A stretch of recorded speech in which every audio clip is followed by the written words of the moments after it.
여러분 안녕하십니까? 4월 28일 뉴스와이 플러스 시작합니다. 대구시가 도시철도 4호선 차량 시스템과 관련해 모노레일 방식 도입이 어렵다고 공식 발표했습니다. 대구시는 법적, 기술적, 계약 구조상의 문제를 이유로 들며 국내 기술로 형식 승인을 받은 자동 안내 주행 차량, 이른바 AGT 방식을 도입해 4호선을 추진하겠다고 밝혔습니다. 또 4호선을 지하화할 경우 사업비가 1조 원 이상으로 늘어나 사업 지연이나 무산 위험이 크다고 설명했습니다. 부산 가덕도 신공항의 2029년 12월 개항이 어려워질 가능성이 커졌습니다.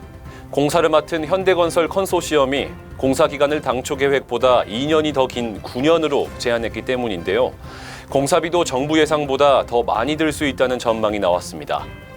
이로 인해 대구 경북 신공항에 미칠 영향에도 관심이 커지고 있습니다. TK 신공항은 2026년 착공해 2030년 개항을 목표로 하고 있어 계획대로 진행된다면 관문공항 선점에 유리할 수 있다는 분석입니다. 장기화된 경기 침체로 올해 국내 카드사 연체율이 10년 만에 최고치를 기록했습니다. 대구에서는 중소기업과 가계의 대출 연체율이 1, 2금융권을 막론하고 큰 폭으로 상승했습니다. 지난 27일 한국은행 경제통계 시스템에 따르면 대구 중소기업의 예금은행 대출 연체율은 0.91%로 전국 평균을 웃돌며 서울, 제주에 이어 세 번째로 높았습니다. 이금융권인 IM캐피탈의 연체율도 5.3%까지 치솟았고 신용카드 대금 연체율도 주요 카드사 모두 상승세를 보였습니다. 서민과 자영업자의 부채 폭탄이 언제 터질지 모르는 위험 상황에 놓여 있어 대응이 시급하다는 지적이 나오고 있습니다.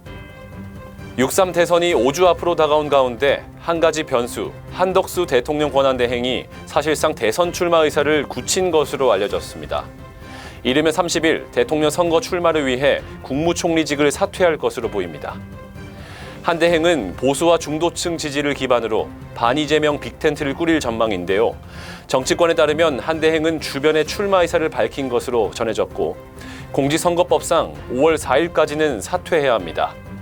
국민의힘 대선 경선 결과와 연휴 일정 등을 고려해 30일쯤 사퇴 후 출마 선언에 나설 가능성이 크다는 분석입니다. 역대 최악의 산불로 큰 피해를 입은 영덕 노물리 마을이 해양관광 마을로 다시 태어납니다. 경북도는 산불 피해 주민들의 의견을 수렴하고 복구 방안을 찾기 위해 전화위복 버스 첫 현장 회의를 열었는데요.